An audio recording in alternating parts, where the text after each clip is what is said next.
Oh yeah, awesome. How's it going? Yeah. Cool. So that's Salt Lake City Python. And who's heard of Utah Python before this? Speaking of which. So Utah Python was a little bit further south in Draper. There's still a thing though. What we decided is Perlo and I basically said, hey, you know, let's kind of make a Utah Python as like an overreaching, they can help anybody out who needs help, things like that. And that's now Python Wasatch, or Python at the Point. So those are other meetup groups. We also have Python Utah North, the founder of that one. They meet up in Logan. They might, I don't know. I'm going to propose right now that you might have 1 or 2 meetings at the new Brigham City USU campus. Huh? Huh? I'm making finger guns. We'll see if your dad will help us out. Yeah. But yeah, so there's lots of Python in Utah. Other ones is the Salt Lake City Python PyLadies. If you don't know, PyLadies is a organization dedicated to helping out getting everybody into coding, in particularly women. Python at the Point, they meet on Thursday, I believe. Anybody know exactly? Supposed to click on that. Right now, they're not showing up on the meetup group because it turns out I'm not as good at Angular as I thought. Don't tell anybody. I set up the Utah Python site in JavaScript instead of Python. That's a whole, we're not going to talk about that. Scroll down a bit here. There's also the Ogden meetup group. That's their link. We don't have direct contact with them, but they're a thing. And the Provo meetup group, they could use more people going to their meetup. We're planning on meeting somewhere about a week before February. I'm supposed to be going down to the cold place down south for that. Our website's saltlakecitypython.com, utahpython.org. We have GitHub repos. Typically what I'll do is I'll fork our speakers' presentations as a repo on this. And then we have this repo, which is the actual Utah Python website. So if you happen to know a little JavaScript and want to help us out, you can send us a pull request here, and it'll just go right onto the utahpython.org website. Our sponsors today are TechSystems. TechSystems is the recruiters who will ask you if you want to code in .NET, because you're not .NET coders, you're Python programmers. And they are responsible for the pizza and the coffee tonight, so round of applause for that. And Zaniac, that's where I work. I'm CTO here. We wrote software that tricks kids into learning math and decided to do other things too. Right now we're working on a complete revamp of the front end of the website, which is why I have Recognize. And there's Jason over there. Actually, Jason was around when it was zaneprep.com. Yeah, so software tricks kids into learning math. We do lots of stuff, 3D printing, Minecraft, Legos, robotics. Our first Lego robot team is actually, you might have saw their trash sorting bins as you entered. They're actually competing this weekend, so we're rooting for them. Yeah, chess, of course. So if you have any kids between the ages of 5 and 12, hit me up and I'll get you a dev discount. So yeah, make sure if you are coming to this meetup, you get a discount. That's pretty much it. Or if you're a kid who's at this meetup right now, you get a discount. So awesome. What else? Okay, community news. Apparently somebody hit me up. Electric cars at you. You drive electric.org. So if you work at the U or at alumni of the University of Utah, they extended the deadline for getting additional discounts beyond the Fed discounts for electric cars. So they have discounts as good as for the Leaf without the extended mileage, which is the S series. You can get it pretty much almost £1 off. So for 30,000 to 15,000. They also have leasing options that we're checking out. If anyone's interested in purchasing an electric car, there's a big incentive for it. So you drive electric.org. Especially the group. No, unfortunately not. BMW It's like no Tesla, no, I'm just kidding. It sounds like a great program. The Leaf, I think you mentioned. The Leaf's on there. BMW i3, I think it is.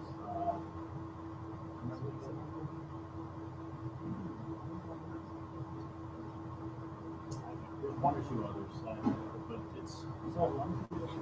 Yeah. Yeah. So if you're along with the university, you can do it. If you know along, pass it along. I think it's a great program. I mean, like ours are kind of Cool. Other community news. This could be anything from Python community to just greater dev community. I don't know. Oculus came out, the consumer one was released today for twice the price that everybody was expecting. So that was pretty hilarious. We ran out of tickets, early bird tickets for PyCon. PyCon is out of early bird tickets. Now, if you were like me and got your Uber early bird tickets back in October, then you're set, right? No. But yeah, PyCon's coming up May, so get your tickets. Sorry? It's at the top of the screen here. Behold! Let's see if I can do the rest of the agenda from my head. Other local community news? Anybody? No? Cool. Who's hiring? Anybody hiring right now in the scene this February? I mean, I know China had bad numbers, but it can't be that bad. One. No? Oh, there we go.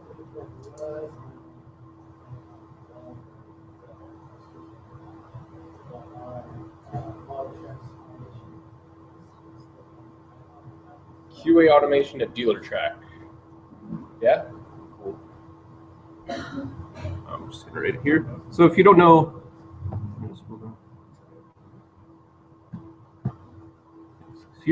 this Etherpad is currently linked on the meetup.com in the comment section. If you type into this, it'll update for everybody. So if you want to take notes, you should do it in here. That way everybody has the same notes. You're not repeating yourselves. I don't know why they don't do this in school, but that's a whole other thing. Who's looking right now? If you're not looking for work, stand up, come on, present yourself. This is your interview right now.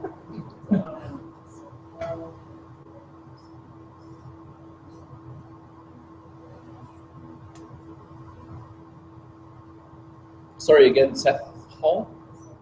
Seth Paul. You got that, Seth Paul? Ah. Yes, I do. Sweet. No, he has masters from where? Where was your master's from? Data science? Mechanical engineering. Yeah, put that in masters. Just put ME. Cool. Anybody else? Spontaneous job interview. No? Wow. I don't know if this is a sign, probably just anecdotal, but this is the first time, I think, since we've done who's hiring and who's looking, that we've had more people looking than hiring. So you might want to sell all your stocks and panic. I think that's the rational response. No, it happens. There's always tech systems, by the way. Where's Wendy? There's Wendy. Wendy has a bit of a cold right now, but she's still all smiles. But if you're looking, talk to Wendy. She'll get your info down. She'll put you in a giant system, and that system is smart enough to know that you don't want to do .NET necessarily, unless you know .NET, which can do .NET, which is fine. My dad knows .NET, so I might send it to you, by the way. Can I throw something out? Just an observation about tech system. That system that they have is huge, because I've gotten calls from tech system recruiters in like Phoenix. Yeah. That are like, hey, I know you know Python. I'm looking for someone for, ASU or whatever. And I think I've gotten a call from Toronto or Montreal, because they're like, oh, you're also Canadian, so you don't have to worry about. I have my green card. I want to use my green barrier, eh? Yeah. There we go. Is there a language barrier for Logan? Yeah. The Logan language barrier. Excellent. Sweet. So March. Oh, I forgot to edit this. I should actually say April et al. Because we actually have our April speaker. That's going to be Nina. She's going to be doing a talk on. What was her talk? I think it was either on regex or memory management. I don't think she's settled yet. So that'll be our March talk. Our February one, as I mentioned, is going to be our anniversary thing. I'll have all the details for you by the end of the week, or I will cut my USB port off. I don't know.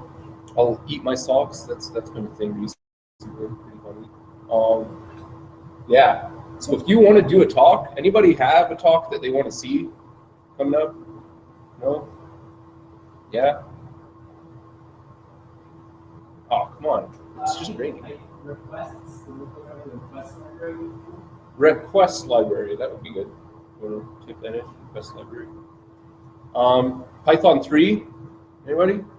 Dylan gave a really good talk, and I might just copy it and do it instead, because Python 3.5 brought a bunch of new stuff that, well, not a bunch, but a fair amount that makes it fairly easier to transition. Or somebody could do something on the type system, which is kind of cool, which isn't actually a type system, but it's almost a type system. Python 3.5. Yeah. Anybody else? What do you got? Mark Twitchell, and I actually was here February 5th. And back then I was a little more interested in Web dev with Python. Yeah, so I've drifted. So I'm an organizer for OpenStack Utah users group, and Python's a big language in OpenStack group.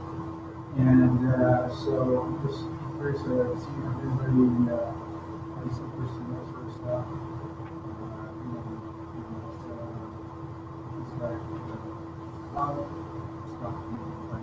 Cloud stuff, OpenStack stuff using Python. Yeah, I love doing web dev in Python, and I love giving talks about it. But between being the venue organizer, the event organizer, I don't want to also be the speaker. So that just goes too much. But I don't know. I'm looking into getting a room at the U. I know it's a little bit out of the way, but it might be good for a talk or two, or for one of my talks, so I don't have to worry about the space. Or I might, since I have a junior dev now, I might just get him to be the event. That's how it starts, right? The power trip. Sweet. Let's see, what else do we got? New members. Let's just get here. We'll have our talk. Who's new here? Who's never been to one of these meetups before? Oh, and a few people. So here's what we do. You're going to introduce yourself, what you do, and your favorite pizza topping. It's always something different for the third thing. So I'm Ferris. I'm CTO here at Zaniac, and I'm kind of torn between anchovies and pineapple. Yeah, the two worst toppings. So I'm just going to pick Dan, and you get to pick the next person too. So. Okay. Well, good to see you all. I've never been to one of these. I'm an engineer, and I have a company called 1000 Kilometers. That's the trademark for the name. This is from here in Silicon Valley. I've worked there at 3 tours, believe it or not. But more important, the real reason I'm here, is I do use Python because I use it as a substitute for doing numerical coding. And but the reason I'm really here is I just took an office. Is anybody here a member of IEEE? You know what it is? Yeah. Okay, so I'm on the board of governors of IEEE USA and so that's really what brings me here. I just wanted to see the difference in points of view between the Python community and the IEEE. So IEEE does a computing, but it's really more of a hardware focus than software.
See that green?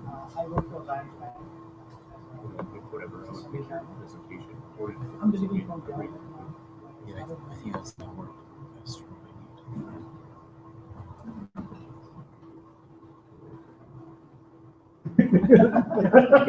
Ferris, you missed that. Sorry, what? Another null value. Not a big Null piece of value. paper. Okay. Who's next? You get to pick who's next. It's a linked list. My name is Steve Solomon. So I was in the financial guidance.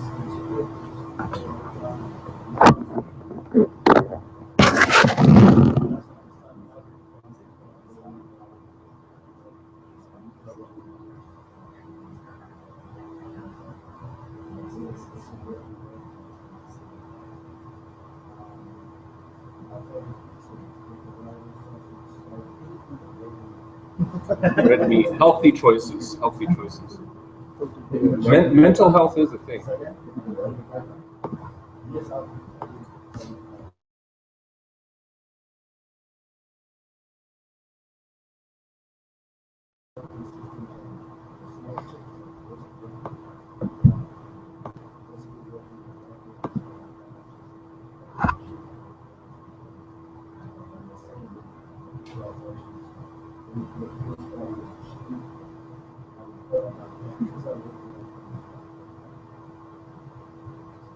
Who's next?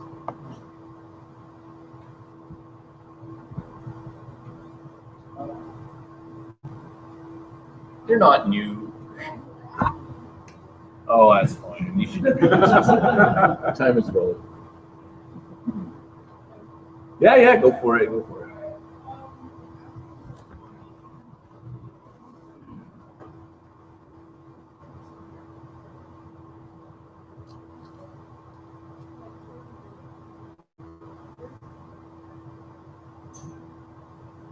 I've been looking for somebody who knows Blender to give a talk. Huh? Huh? You want to give a talk on it? Huh? Maybe in a couple months? Cool. It'd be fun. I'll go to a talk on I think a lot of people want to talk on Blender. I'm not even kidding right now. So I'll help you set it up if you do it. Keep April. Cool. Get his phone number. That was nice. Pepperoni. Who's next? Raise your hand if you haven't been here before. I'm Shane Williams. I'm a student from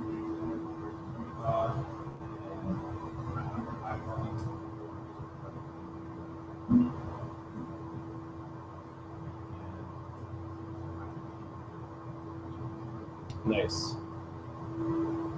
Who's next? I'm Steve Conway. Backgrounds in leadership, focusing now PyNaCl development using Python.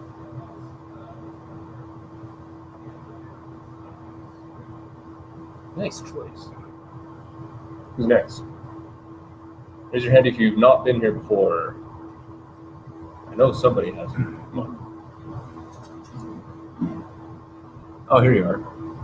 Hiding. I'm John, and I'm new to Python. So,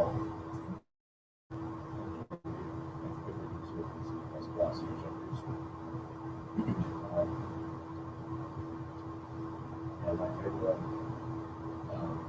pizza topping. Good choice. Yeah. Now, the reason I'm asking about favorite pizza toppings is I'm just going to find the pizza that nobody chose, and that's what I'll order for our thing in February. Or I'll just get anchovies. Yeah. No, I don't think they have anchovies. But yeah, anybody else want to go? No? Yeah? Everybody got a name tag? The name tag is going to be your raffle tickets at the end. Yeah, it's pretty awesome like that. Cool. Well, let's take a 2-minute break, and then we'll have our talk. So this is your last chance to grab water so we don't interrupt our speaker here. Sound good?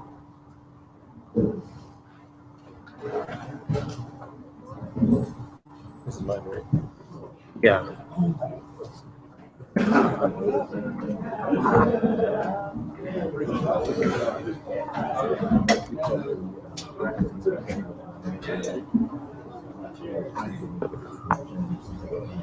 So how's this going? I'm low under the radar. You see that? Pretty good. They were, these lights.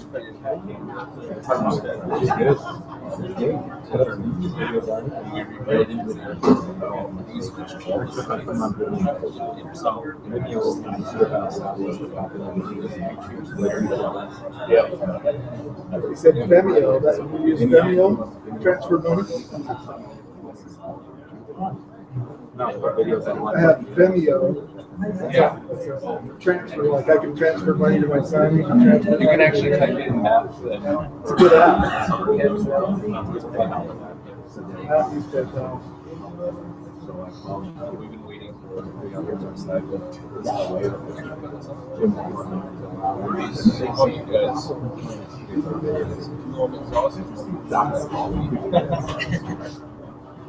No, we're redoing this version 3.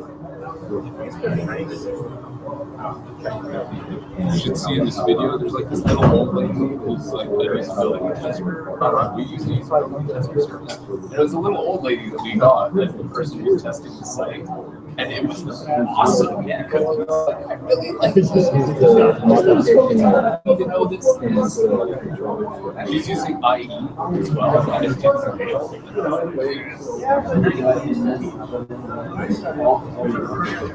Yeah, an old lady. That's always nice. Sorry, that's my own. I didn't use her in there. Oh, the dog stops over there. Good to see you again. Oh no. This was my house. Oh yeah, I heard about this. Did you go viral? We're in the process of it. So leave a link, I'll make it work. That's his house. Do you live in Senegal? No. Logan. Go. I don't work. How many cents do you have? How many cents? Songs. About 10.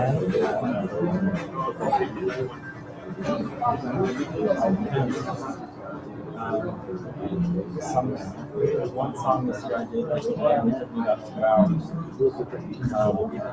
On Blender. On average, probably 8. You gotta do it, man.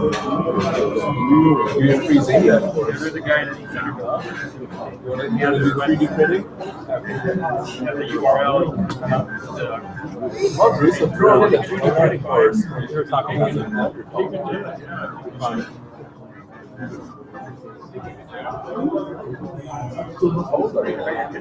How many likes you have?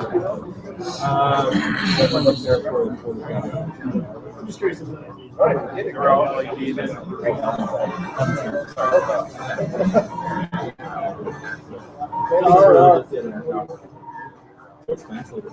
they don't really dim much. Please find your seats. These are all C9s. You want to kill that? I know you don't. If you would please find your seats. You got this, Justin. Kind of cool. Oh.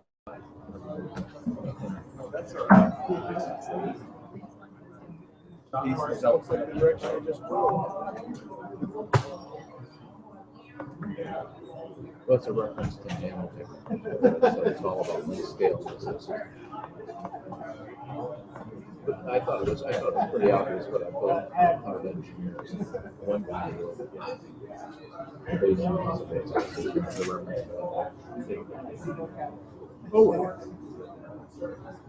Got the most important half of my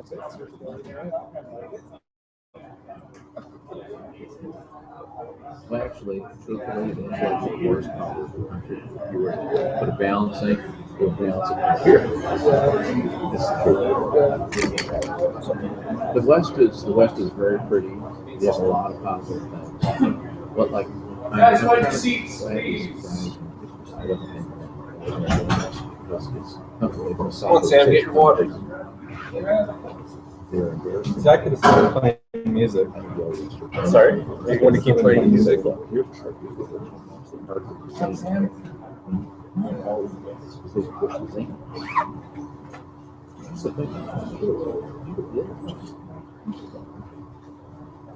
I have to clarify my comment. There's nothing against the song. Just, it was that same kind of fun found that. No, I look at basis it. just saw it. behind a statement. My in-laws are. I know. We could go on. I mean, I could have just as easily said that he messed up, and so that's why they're Twice as much, right? you know what I'm saying? Awesome. You know Find your Calvinism? seats. We're gonna get started. Protestant Reformation. I know Protestant. Protestant Reformation. Oh, Martin Luther. Sure. Martin Luther. Well, Calvinism is all based on the We got a great talk tonight about elliptic curve cryptography. Who's seen Citizen 4 yet? It was on HBO. Really good documentary about Edward Snowden. If you didn't know the background about it, you would say this is like one of those like indie like fictional movie thrillers, but it's real. So it was pretty intense. Learned a lot. Makes you paranoid, which is always fun. So yeah, let's learn about some cryptography, shall we? We've got Justin Findlay. Give him a round of applause. For this talk. Thanks, Ferris. I just wanted to say a little about myself. So my name is Justin. I was going to be an academic, but I dropped out. So I dropped out of graduate school. I was doing a PhD. I decided I didn't want that much.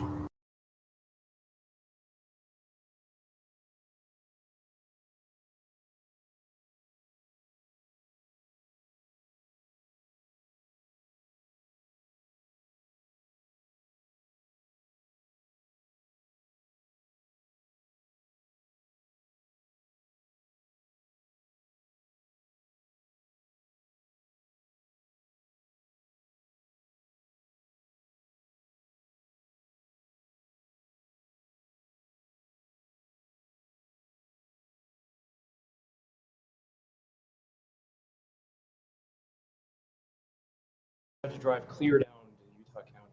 I didn't like that because it was pretty far. You need to turn my mic off. You should mute. Hopefully that should do it.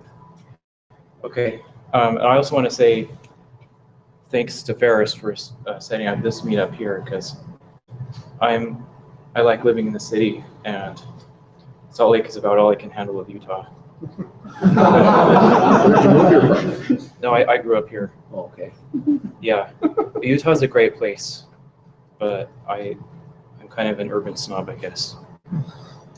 Okay, so I took kind of a risk with this presentation. It's about elliptic curve cryptography. It's not really, but I hope at the end that you'll feel like you have learned something, or at least have felt a little bit of intellectual strain, even a little fatigue, I hope. Let's just start about it. Start up. Okay, so what is an elliptic curve? So an elliptic curve is a solution to this equation. Y squared equals x cubed plus ax plus b. So a and b are real numbers, and the important condition, sort of the finesse condition, is that this discriminant delta can't be 0. So that's not that complex. I mean, it's kind of scary that you're looking at a polynomial in 2 variables. So here I've copied a couple of graphs from Wikipedia of specific instances of elliptic curves, different choices of A and B, you get different shapes.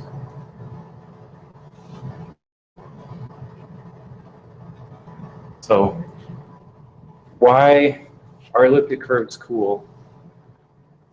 So is anyone here familiar with the exponential function? You know what that is? Do you know why? Do you feel like you know why it's cool and why it's important?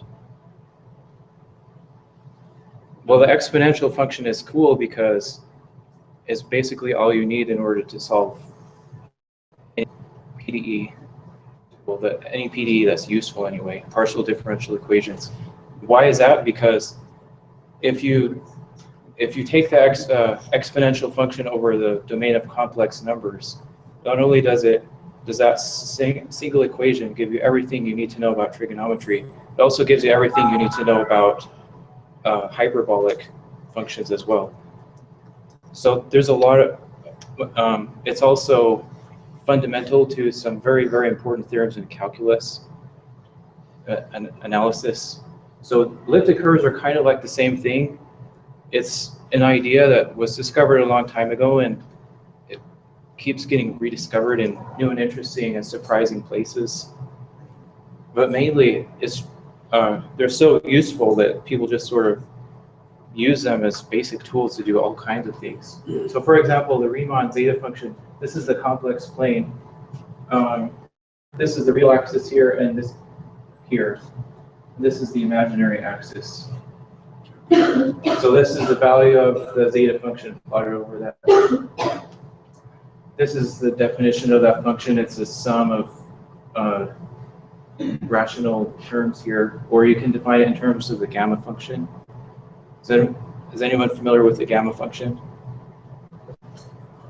So the gamma, what about factorial notation? That means you do like 5 factorial, that's 5 times 4 times 3 times 2. So the gamma function is sort of a analytic continuation of that in real numbers related to the zeta function. It's all related to elliptic curves. Elliptic curves are cool. Some other things, Fermat's last theorem. Who's heard of Fermat's last theorem? You see in the documentary, this nerdy guy proved it like 22 years ago. So that says that you have this equation here. This is a Diophantine equation. I think it was Diophantine himself who proposed this idea. This comes from number theory. If you have three integers x, y, and z, and another integer n, are there any solutions to this equation? The answer is no. And why is that interesting? Because it has to do with elliptic curves. Elliptic curves are like crucial to the proof of this theorem.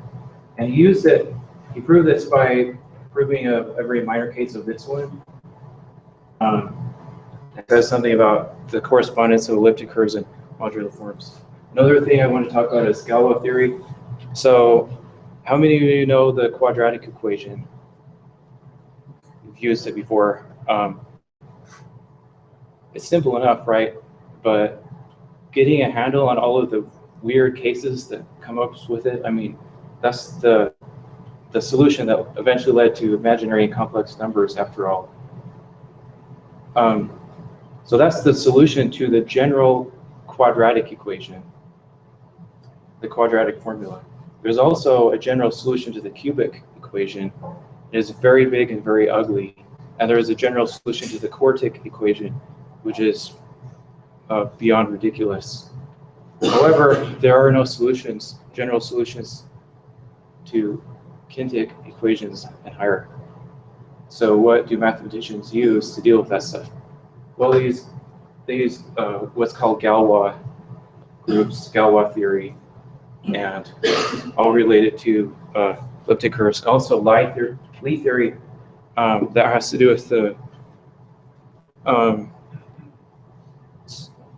Lie theory is about symmetry transformations that are continuous. And you might think that's dumb, and maybe it is, but this theory is what the standard model of particle physics is written in. So again, another interesting connection to elliptic curves. I mean, you can go to Wikipedia and look up lots of interesting stuff. Okay, so how many people have ever heard of a group, a mathematical group? Great, so let's just go over that. So a group is a tuple of two things. We know what tuples are because we use Python. That's the Python thing. So we have a set. So this Z here, that means the set of integers. So 0, 1, 2, 3, and -1, -2, and addition. So this is our example group. You can talk about groups in general, but only really boring people do that. I don't know.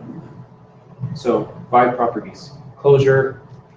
So for any 3 elements in the set is the sum in the set. So for Z, I have integers. So let's say A, B, C is 2, 3, and 5. The first 3 prime numbers, perhaps. So 2 plus 3. What is that? That's 5. It's 5 in the integers. Yeah. Okay. Associativity. 2 plus 3 is 5. Plus 5 is 10, and then 3 plus 5 is 8. 2 is 10. What do you know? It worked out. That's pretty amazing, I think. It's not generally true. There's an identity element such that A plus identity is itself, and there's an inverse such that A plus its inverse is the identity. And then this 5th property, which is only true for abelian groups, which is commutativity. 2 elements in the set operated by the operator is the same as if you do it in the reverse order. All right, so the next topic is, wait, let me go back. Is there any questions about groups? That sort of intuitively, or intuitively makes sense a little bit. It's not really interesting when you're just presented with properties, but they're simple enough you can understand them, and that's what I want to stress here.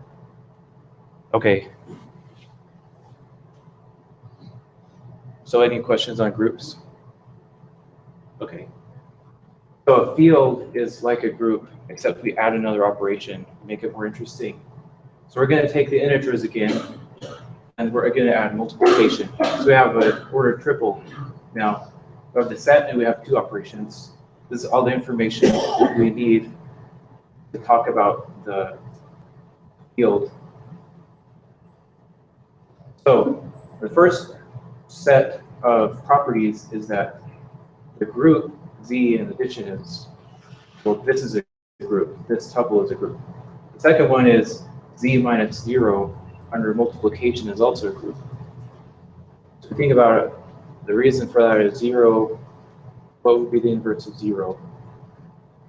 There are people that have sort of clever tricks to work around that, but we're just going to get rid of it because that's intuitive and that's what makes sense. The important property here is distribution. So A times B plus C is A times B plus A times C. So this is, yeah. Well, so there's no inverse. Inverses is defined in the Under multiplication, there's no. Under the group. I don't think Z is a group under multiplication. The smallest one with the rationals. Because there's no inverse. You can't get back to 1. You're right. This is an incorrect example. This should be the rational inverse. Sorry about that.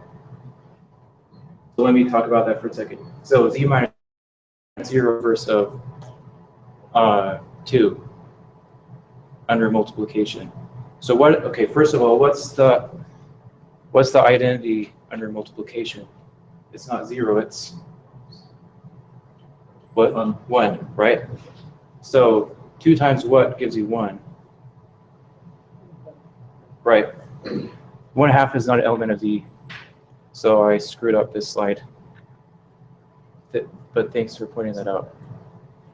Do you have a question? Yeah, the word, what's that, a billing, what's that mean? I don't think it was defined in the previous slide. Yeah, I had it there, but I didn't really talk about it that well. Abelian just means that the group is commutative. It has this additional property. What's the makes origin sense? of that word? I don't It's named after a Norwegian guy, Niels Abel. He had sort of a tragic life story, but he discovered a lot of important things in algebra. You die young. So. I don't think so, but he was never recognized during his lifetime. Like, I think it was Cauchy famously rejected him or something. Okay, is there any other questions? Well, drama's good, right? Yeah. People like drama. Well, if you want drama, there's Galois, who first started working on Galois, the guy whose Galois theory is named after. He started working on mathematics at age 15, and he died at age 20 under dubious circumstances. There's some sort of duel involved, and it was the French Revolution. And he knew he was going to die, so he stayed up all night and scribbled down everything he knew about Galois theory on a sheet of paper. It took mathematicians 60 years to decipher. Okay, now this is the last big mathematical construct that we're going to talk about. Well, first of all, let me back up. Okay, field. Does field make sense? I mean, other than the Z problem. Should have been Q for the rational numbers. Maybe I should have just gone with the real numbers. Okay. Now a vector space. A vector space is a little more complex. It's a 3-tuple, and the set is a Cartesian product of fields. So you have the properties of the fields that you would normally expect, but you also have vector space properties. So I put in this picture, because, well, let me just say this. How many of you have played 3D video games? You know what it's like, you know how to move around in this 3D universe. So I was thinking like Star Wars games, we're actually out in space and you can move. There's no gravitational potential really, so you can move freely in all 3 dimensions. So that's what you should think about when you're thinking about fields, is that idea that there's 3 dimensions and they're all important. Okay, so a Cartesian product, that means you have 3 copies of 3 dimensions, and then there's operations. So you take 2, well, Z, so our example is Z3. Actually, I have this. I hope this is a cool demonstration.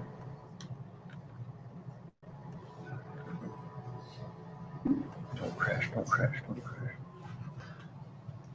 So this is an X screensaver. I kind of like looking at it sometimes.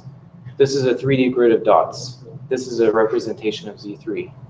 So it's just dots in space. That's all we're talking about. Does that make sense? Okay. Sorry for us. It's okay. We're still good. We're still good. Okay. Yes. Okay. So Z3 under addition is a group. So you take one vector, points this way, add it to this vector, you get a third vector, which is also in space. There's a property called compatibility, which is associativity of scalar multiplication. So you have this field as well, another field, just taking Z again. So A and B are elements of Z. So you have vector B and you multiply it by 3, it's still a vector in space. There's a scalar identity that's important. There's field distribution. So you add 2 elements in the field, then to space. It's the same as distributing, and then you add 2 vectors and then multiply it distributes. So there were people that study this stuff in great detail, and there's whole fields of mathematics that know this is their basic thing, which is why we're talking about it now. It's incredibly useful, fundamental to algebra kind of stuff. Okay, so this is our last mathematical concept. First, oh, I should go back. Are there any questions on vector spaces? Does that make sense? What a vector space is? You're flying your X-wing, you have three dimensions you're thinking about. Okay.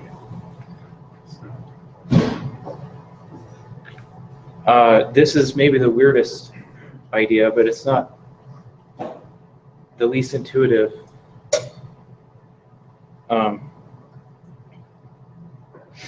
So now we're talking about finite fields and finite groups. What does that mean? Well, what the way that's traditionally is used to represent this is a circle, because a circle doesn't have a beginning or an end. So we just sort of pick the top, and we start with 0 and go around like a clock. Except clocks do it wrong. They put the cardinal number here instead of 0.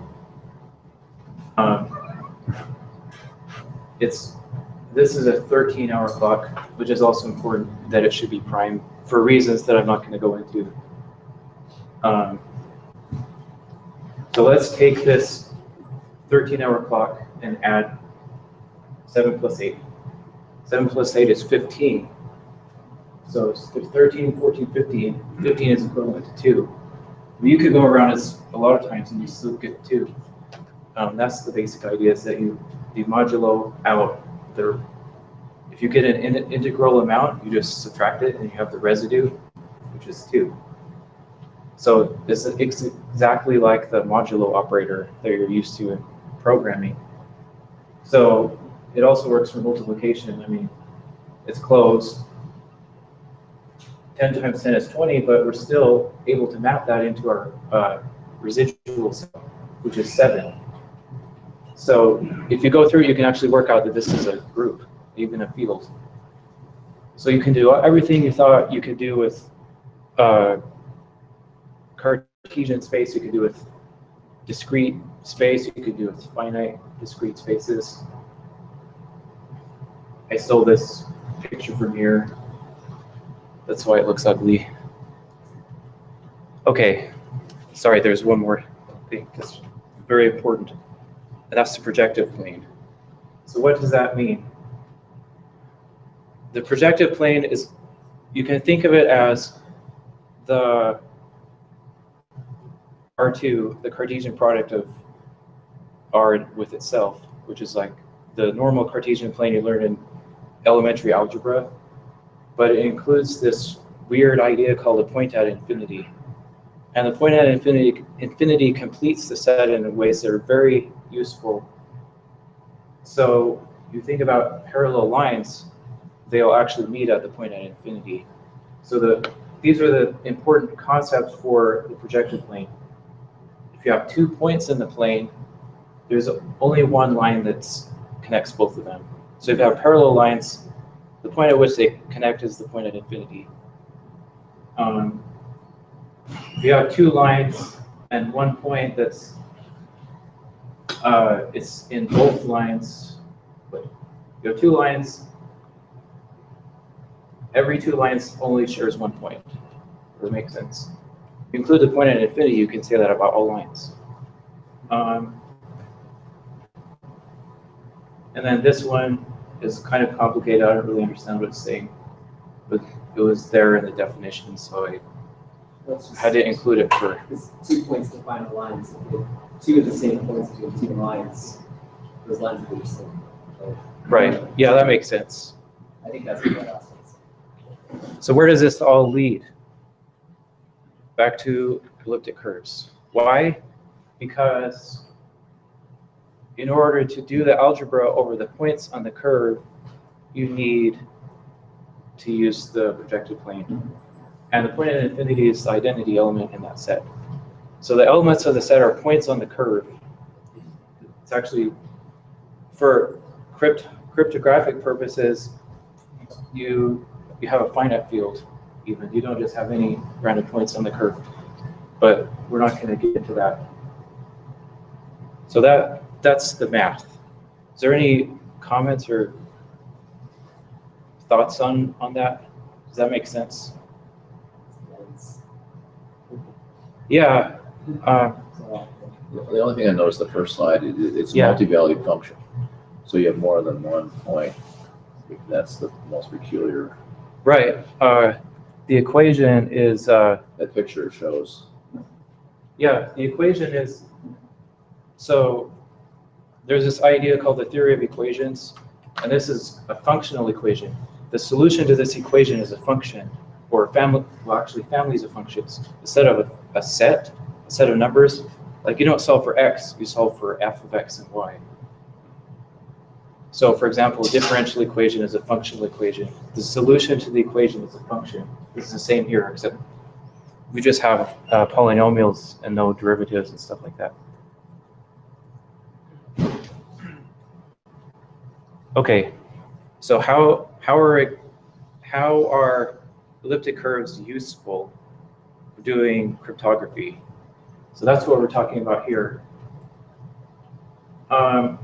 This video right here is really good at explaining this idea. In fact, you could watch all of these and get a way better presentation than I'm probably giving you. So again, we have 3 integers, and we have a modular idea, mod p. P being a prime number, should have said that. So the discrete logarithm problem says, why is it a logarithm? Because you have a power here. If you want to find the power, you have to take a log. And there's this thing called the discrete logarithm, because we're dealing with, well, the logarithm that you're used to, log base e, is defined over the real numbers. Well, over half of them.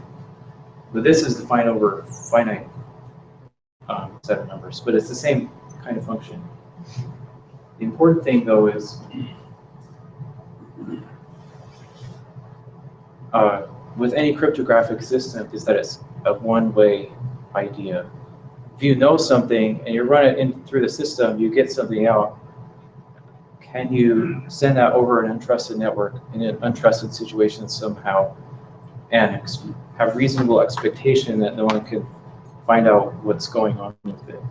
So what that means with this is that if you know n, can you find k? So n is some ridiculously huge number with hundreds of digits in base 10, something like that. If you know it, can you find k? And you can't. You can't find it on polynomial time on a classical computer. However, going the other way is simple. I mean, you just go around the clock and then you just modulo off the rest. It's a snap. Well, we don't have to go into that. Okay, so that's the end of the math.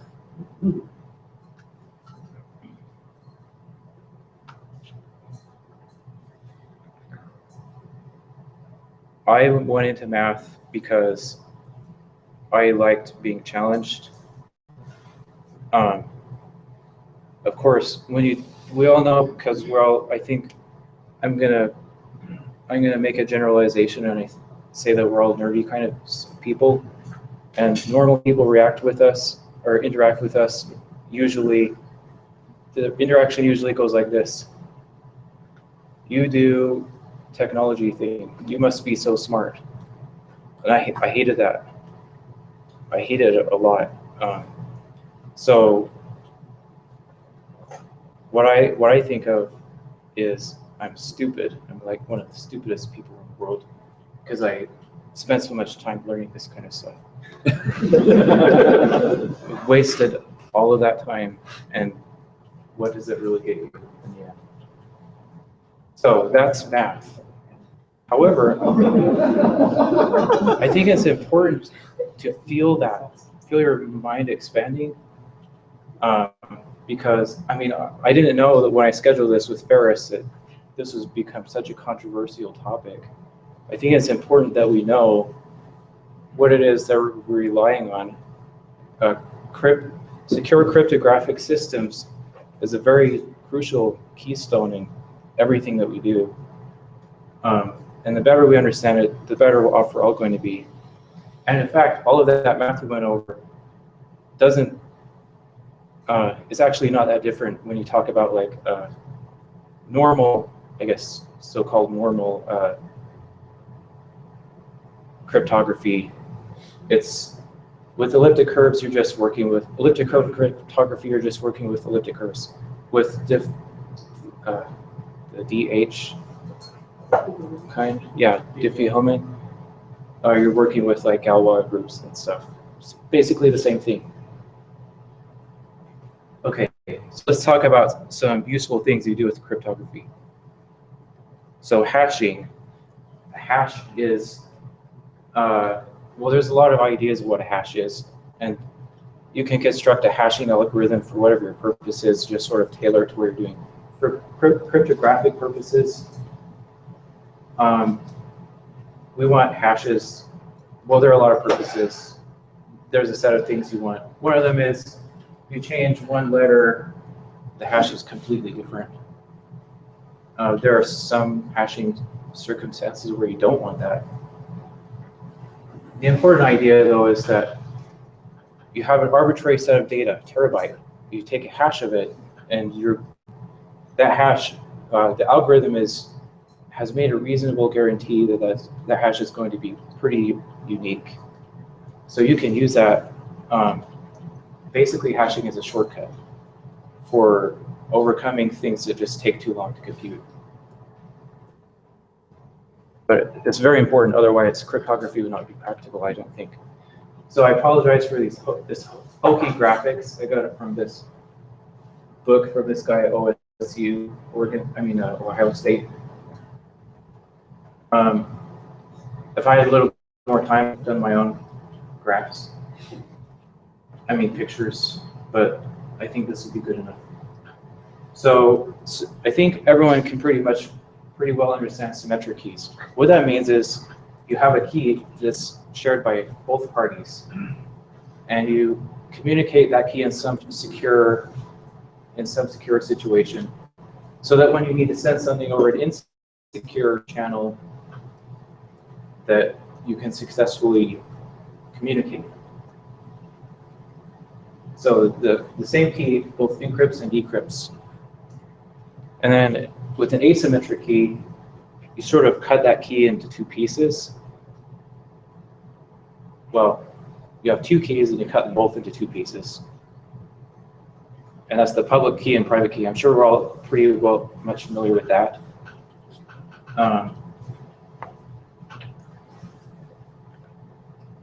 So there are more topics that go over here, and there are a lot of corner cases that are interesting.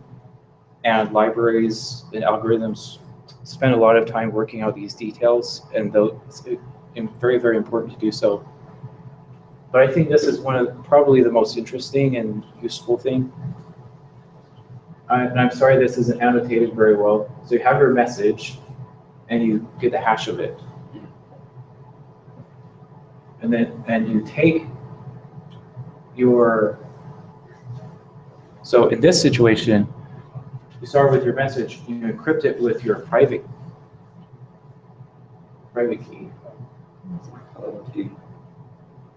You encrypt it with their public key. Right, sorry. You have your message, you encrypt it with the receiver's public key, you send it over an insecure channel, they decrypt it with their private key. The interesting thing is you can run this process backwards. They can have a message, they can encrypt it with their private key, you can decrypt it with their public key. And I'm not entirely clear on the details of that, but I think it's, that's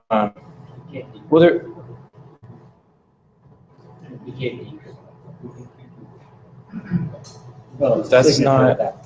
But you can do a signature. Yeah, well, no, you could do the entire encryption with the private That's key. not. Nobody does it because it's useless, but it would basically be a signature problem.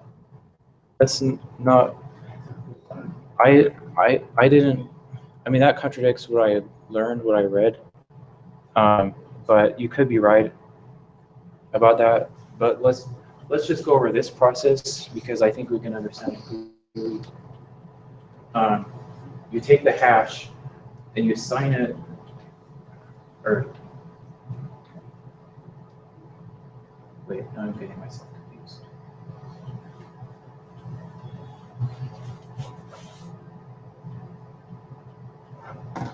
I think you're right, Dylan.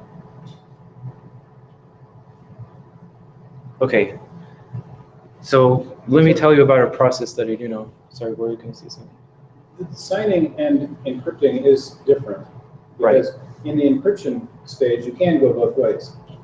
But just because of the arrangement, if you were to encrypt it with your private key, then everyone else could decrypt it with your public key. Right. Right. That's the idea. There would be no privacy in that. Because everyone has your public key. So your message would be in the clear, essentially. Right, but you do take advantage of that. So that's why in encryption, you encrypt with the other person's public key, because the only person who can decrypt it is the recipient. And you know that, right? And that's secure. But signing is different. You compute the hash and then encrypt the hash with your private key, and then everyone else can verify that only you did it by using your public key to decrypt it, and therefore it must have been you that signed it because you were the only one that has your private key. Right. Okay. So let me repeat that. So you have your message, you get the hash of the message.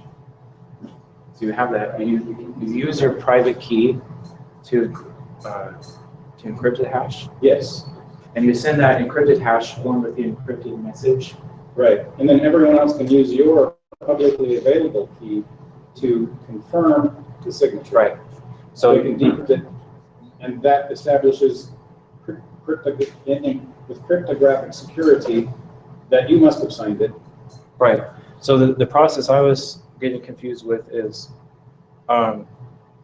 asymmetric encryption and decryption is much less efficient than symmetric encryption. Yes. So sometimes what you do is you create a temporary symmetric key and you encrypt it with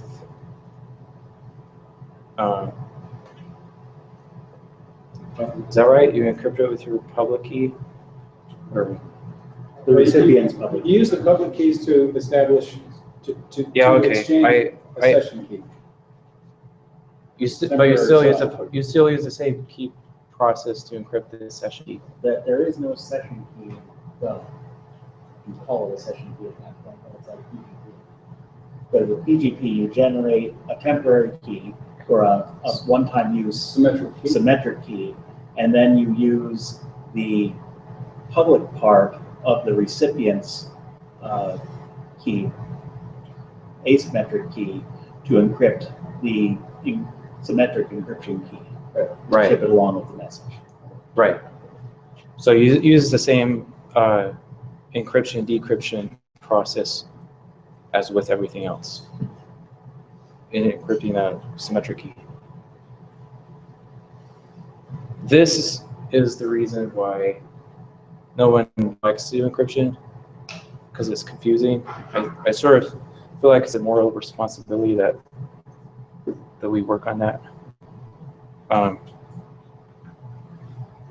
Okay, so that's encryption. We talked about hashing, keys, and signing, sort of. Now let's talk about libraries. We're finally getting into Python. And from this point, I'm going to do a command line demonstration, I hope.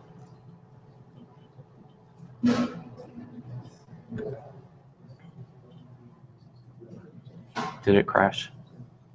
You're still good. Nice.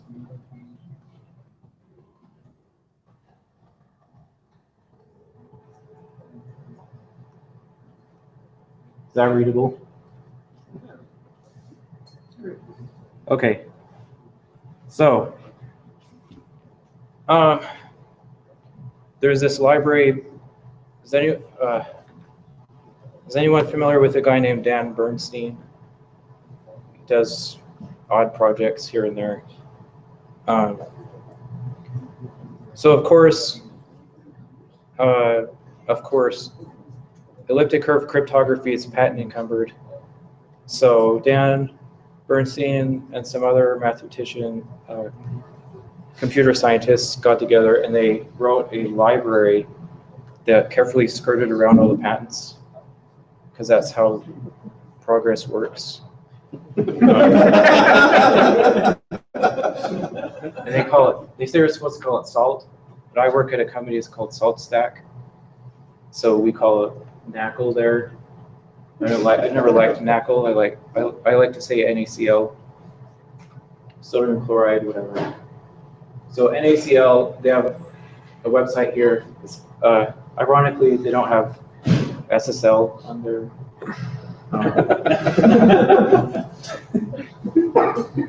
They, of course, Dan Bernstein being him. So if you go to this website and you start looking at the code, it's really kind of like this insular world, and it sort of draws you in. Like, for example, the build script for NaCl is this shell script, born shell script called do, and it outputs nothing. For example, you have to specifically tail this file that's created. However, something that's very interesting to me, and that's sort of what started this whole project for me, is they condense NaCl, or at least enough of the core cryptographic algorithms, into this library called tweet NaCl.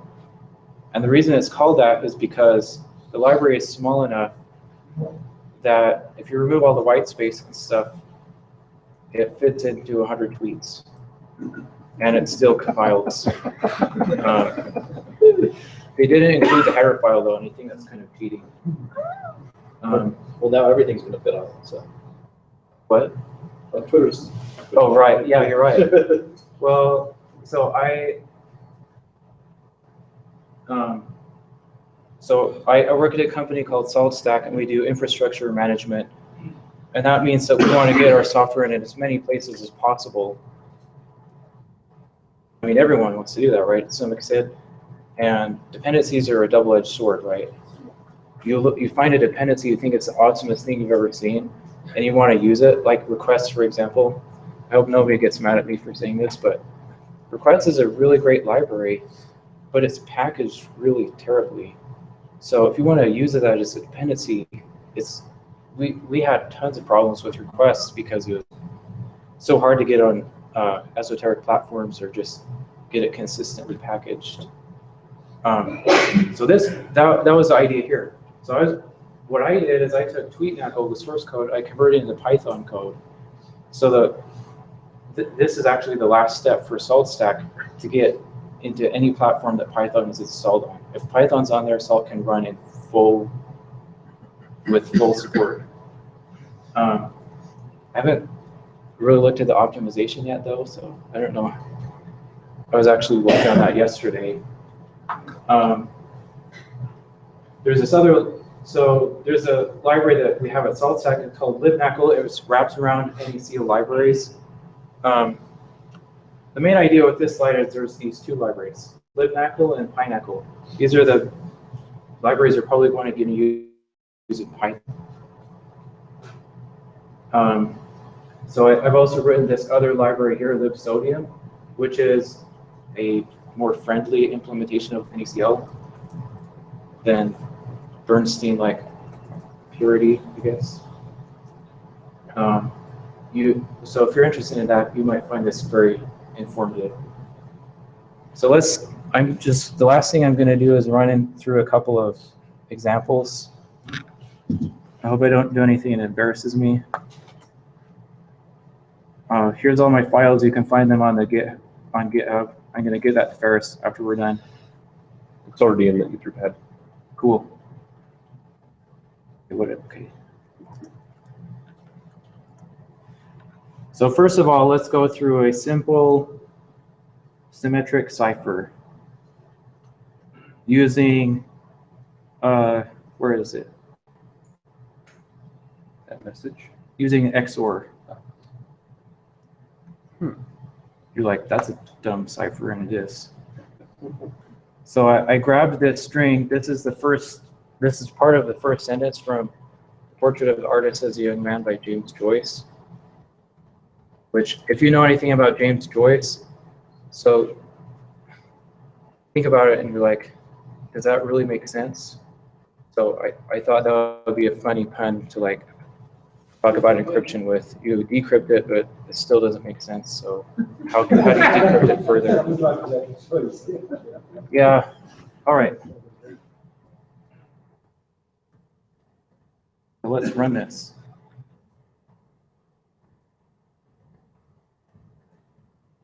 Here's my message.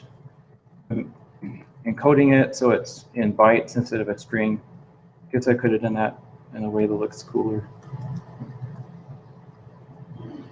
So there's the message. There are the characters. Those are just ASCII letters, right? So and then the next thing you do is create a symmetric key of random data that's supposedly random is cryptographic grade. Who knows if that's really true or not. And then the key is the same length as the message. Because, well, we'll see in a second.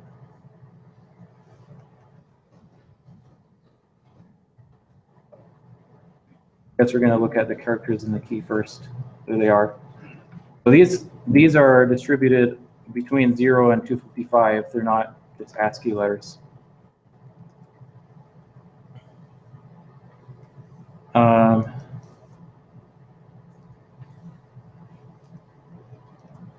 Let's just look at the first like 10. Oh, no, that's it. So the reason I'm looking at this is with the XOR cipher works is it takes each byte and then it XORs them together. Pretty simple.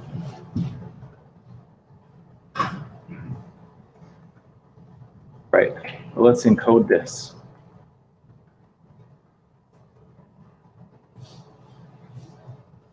An ENC is the encoded message. Again, it's just some random string of bytes.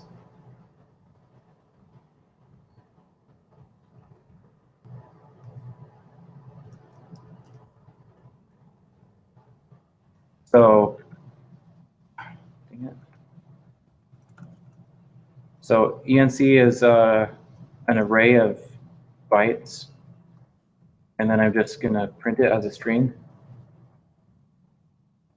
Anyone read that? It's just that easy. That's encryption. All right.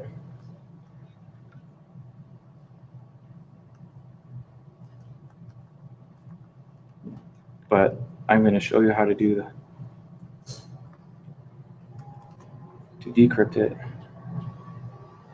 So with the XOR cipher, the way you decrypt it is with another application, XOR. If you know ASCII, you know that that's James Joyce right there. Yes, I need to print this out for completeness.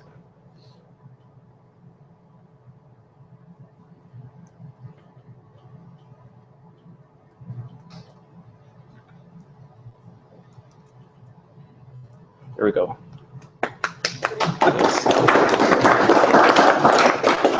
And I have two more examples, but I'm just going to narrate them really quick. Let's see.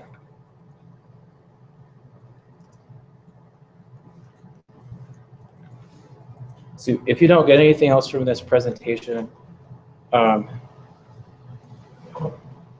hope you learn a couple of things. First of all, encryption isn't scary. The only thing that matters is it's important to do it right. But you can use encryption, and the other thing is this is using it. I mean, you have to be careful and think about things. But at this point, the algorithm has already been devised, it's already been implemented. So you aren't as responsible as someone crazy like Dan Bernstein would be. So let's look at this. Here's our message again. We're importing libnacl. We create keys, whatever. So in libnacl, there's this thing called a box. I don't know what that's all about. But you create two of those. Those are the things that you use to encrypt and decrypt.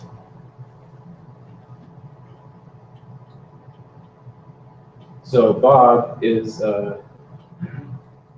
private key and public key kind of thing. So there's Bob.sk, secret key. I keep saying private key, but I think you're supposed to say secret key.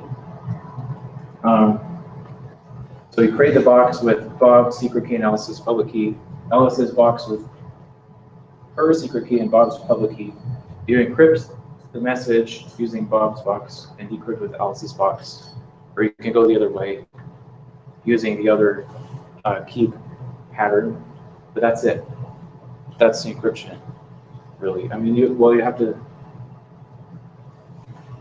I guess it would have been better to separate these because Alice is going to do this on her computer and Bob's going to do it on his. And then you exchange public keys. Okay, that's libnacl. And then we have a PyNaCl. It's the same thing.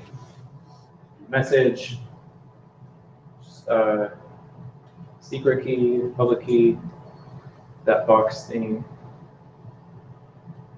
And this one, they don't hide the nonce. This is a string of random data you're supposed to use only once. But again, it's pretty simple. Now, I expect you all to go back to your jobs and start encrypting stuff. That's all I've got.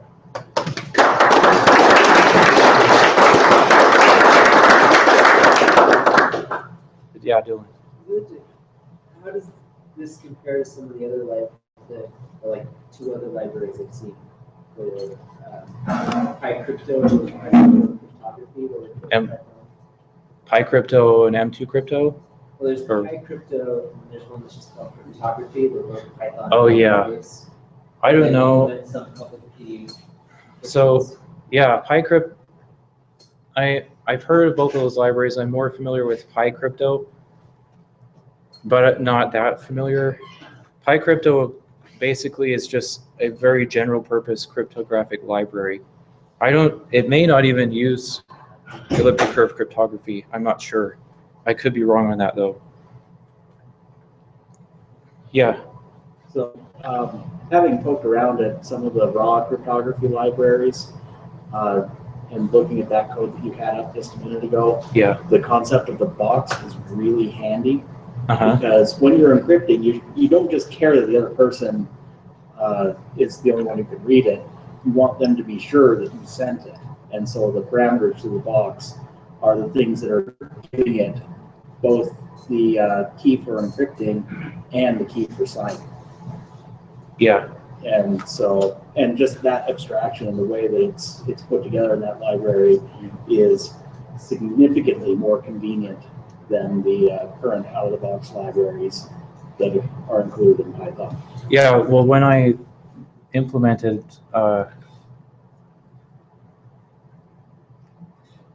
where is it? Somewhere.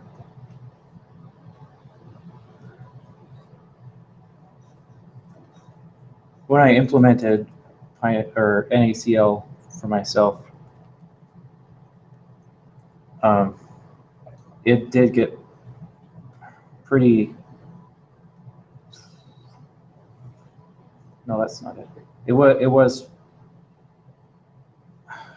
very frustrating to work with. So this is the Python code. The first thing I did was I had to create my own sort of type system based on C99's typing to make sure bit shifting worked because it's all based on bit shifting. But yeah, there's a lot of really ugly details in here, unless you know that, if you want to know that kind of stuff.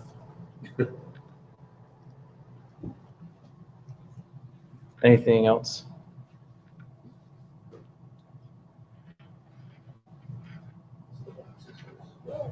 All right. Well, thanks for coming. Thanks Another for round of listening. applause.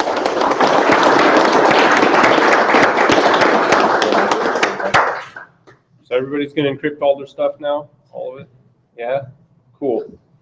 I think Bluffdale is down to about a day to decrypt all of this stuff, so we're good. The NSA has publicly declared they're working on what they're calling quantum grade encryption, because they know, I mean, if they admit it, yeah, we're almost there. I think it was Snowden who was saying that they can break parts of RSA in 2 days, but only if they put all their resources in it right now. So just don't be a person. Who's read Jim Banford's book, The Puzzle Palace? Has anyone read that? That's a great, that goes really well with this talk. Cool. Puzzle Palace. Yeah, Jim. 1982. Okay. Sweet. So now what we're going to do is everybody's favorite part of these shindigs is the raffle. And Matt had 2 more books, but I don't know where they went. They bloody disappeared. Oh, so those? Oh, okay. I don't know if they are. They're just trying to steal some books. No. So, tradition of this particular tradition, you just want to take your bag, fold it in half, taco style, stick your name in the bag, pass the bag around. So this tradition comes from, has anybody been to SLUG, the Salt Lake Linux user group? Yeah? Yeah. So, I don't know if they have recently, but 10 years ago, when I was a U student, before I transferred, I went to a SLUG meeting and I picked up a Rails book because, well, I didn't actually win it, somebody else did, and they're like, you should have this book because I'm coding in PHP and that's better. And I was like, okay, you're lost. So, grabbed that book, and yeah, I learned Ruby on Rails before I learned Python because it took me way too long to figure out how to do math Ruby. Yeah, and then I picked up Django and the rest is history. So yeah, that's where this comes from. I kind of stole their tradition. So yeah, we have 3 books. See, I'm bad at math. That's why I need computers to do it for me. Start counting at 0. Yeah. Or friends. Oh, I don't even remember the whole joke anymore. It's the 3 things that are, or 2 things. I don't know. I'm not going to get into that joke. Next time, when I'm less tired. Yeah, and off my own errors. We got one. So we got this Git book. It's by this small independent publisher, O'Reilly. And then we also got 2, if I'm not mistaken, these autographed Git. Come on. They can be. 2 potentially autographable Python books by our very own Matt Harrison. If he wins these, he gets to keep them. I didn't enter. I never entered either. Everybody else should enter. Because entering is also the way I keep track of who actually showed up. Huh? Or is it yes? Good plan. Is this it? Come on, Justin. Since Matt's giving out the books, I think he should draw the first one. And then your bonus prize is you get to draw the next Raffle. Who has the sticky one? Let's see, Marissa Saunders. Woo! We got beginning Python, intermediate Python, and Git. Intermediate Python. And you also got a draw for us. Oh, all right.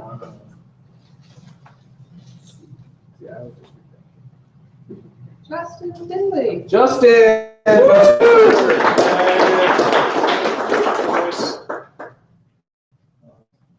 Beginning Python. Teach the kids. Right. And remember, you can get that one signed. Yeah. It's I think it's another $30 extra. We got to go through me. So. Want to draw? They don't want your stuff on it. No. I'm just the go-between. Let's see. We got Jason. Woo!